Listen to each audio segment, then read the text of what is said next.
اسلامی سوچ T V کے ناظرین، اگر آپ کسی بھی مشکل، پریشانی، دکھ، تکلیف میں مبتلا ہیں اور آپ چاہتے ہیں کہ ہر طرح کی مشکلات اور پریشانیاں دور ہو جائیں، سکون اور اطمینان قلب نصیب ہو جائے، اللہ تعالیٰ کی رحمتیں آپ کے شامل حال ہو جائیں اور تمام مسائل جو ہیں وہ فوراً حل ہوں اور مشکلات دور ہوں، کسی بھی قسم کی کوئی بھی پریشانی ہے تو آج کا یہ خوبصورت اور مختصر ترین عمل یہ قرآنی وظیفہ ہے، اور اس وظیفے اور عمل کو آپ نے کر لینا ہے۔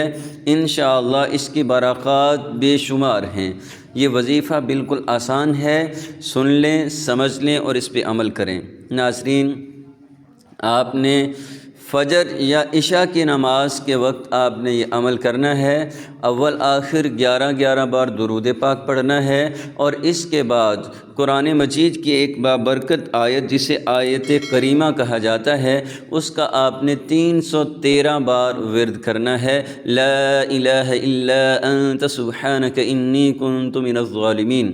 اس کو 313 بار، یہ دعائے حضرت یونس علیہ السلام بھی ہیں، جب وہ مچھلی کے پیٹ میں گئے اور اس مشکل میں پھنسے تو آپ نے یہی دعا مانگی تھی تو اللہ تعالیٰ نے ان کی مشکل کو دور کر دیا تھا۔